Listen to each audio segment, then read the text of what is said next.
Hello, I want to talk to you about the male insecurity plague because it exists on a continuum best exemplified by Drake to Elon Musk. You can think of the internal or Drake side as I am the biggest loser as a result of my own actions, and the external or Elon Musk side is that you're the biggest loser despite my own actions. This continuum really describes how male insecurity can quickly become your problem to all of our collective problem. So here are some examples. First, being a father. So Drake was trying to hide his brand deal toddler from the world, and then he got publicly shamed into claiming him and ultimately lost out allegedly on an Adidas contract. So his own insecurity on that front ruined it for himself. Meanwhile, Elon Musk has like 13 plus kids and is willing to FedEx his sperm to the biggest C-list conservative influencer who is okay with being a single mother. He is committed and willing to be a shit dad to as many children as possible because all of the techno-fascists have recreated the conservative Christian ideology of the Quiverful movement, but this time AI is Jesus. So you can see again the internal versus external tension of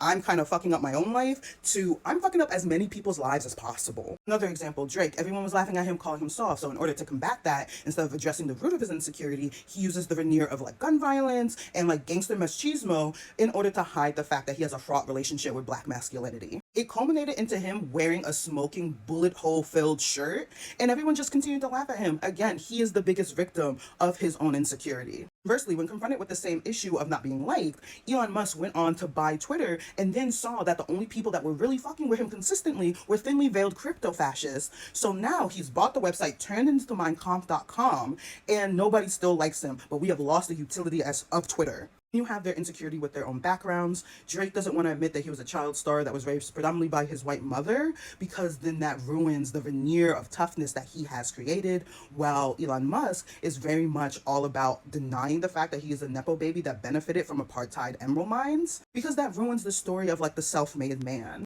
You see how both men want to be regarded as gods or the best in their field, which is understandable, but their reaction to not actually being that is interesting to know. You have Drake, who swears he's a rap god despite releasing the same 3 songs since Marvin's Room. This culminates in him losing a rap beef, so the only response of a rap god is to get in the booth? No, it's to sue the record label. And that just makes him look bad. That just embarrasses him, but it's not his fault. He had no other choice, you know? It's not his problem. Elon Musk, conversely, wants to be seen as a tech genius, a real-life Tony Stark. But anytime anyone knows anything about a subject that he's claiming to be an expert on, they're like, man, this guy's an idiot. So what does he do? He goes, works with Donald Trump to make Doge so that all of his genius has to be unquestioned, and who suffers the most? Literally everyone else. So honestly, the male insecurity plague really needs to be studied because if we can crack on this side, personal responsibility and accountability, and on that side, human empathy, we might start being able to fix some loneliness epidemics, I swear to God.